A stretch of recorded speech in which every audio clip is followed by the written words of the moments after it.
This is just a brief introduction to the z-scale or standardized normal distribution. So what is the z-scale or standardized normal distribution? Well, we've been working with a normal distribution and a nice bell-shaped curve, and we know the mean splits this distribution in half.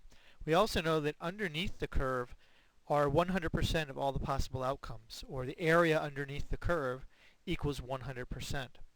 But what if we wanted to find a smaller section under the curve, not the whole thing, just one chunk of it? How would we go about that? Well, traditionally we would use calculus. That's right, calculus.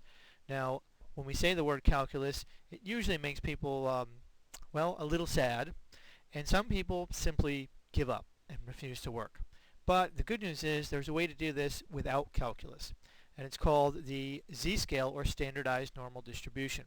And essentially what the z-scale is we can convert any set of data into this standardized scale, and the mean of this standardized scale is always 0, and the standard deviation is always 1. So that gives us a mean of 0, and our standard deviations correspond 1, 2, 3, -1, -2, -3, and perfectly. Now, a long time ago, someone who had a lot more time than we do, who was very smart, actually sat down and figured out all the different possible values or areas underneath the curve at any given point in this scale.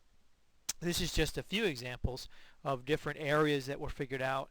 These are on the numbers or between the numbers, but it also works for other numbers. So it doesn't just work for 0, 1, 2, 3. It also works for 0.2 or 1.78 or any number you can think of, essentially between -3 and +3.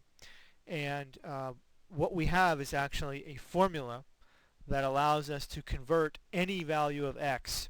So our given set of data, whatever we're working with, whether we're working with gallons of gasoline or ping pong balls or dollars, cents, or any values, we can convert them to this z-scale, and we can actually then figure out what is the probability of any area underneath that curve. And the formula looks like this. To get a z-value, you would put in the value of x that you are looking for, and then you would put in the mean of the data set that you have, which is here is denoted by the Greek symbol for mu, and then divide by the standard deviation, which we're using sigma for the standard deviation. And this will give you a z-score. Now, once you get that z-score, you're going to have to do something with it.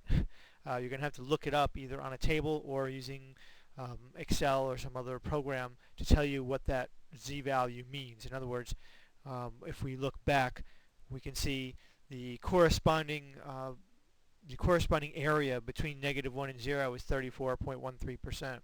We have to get that somewhere, from a chart, from a table. But that's for another video, and we'll work on that later.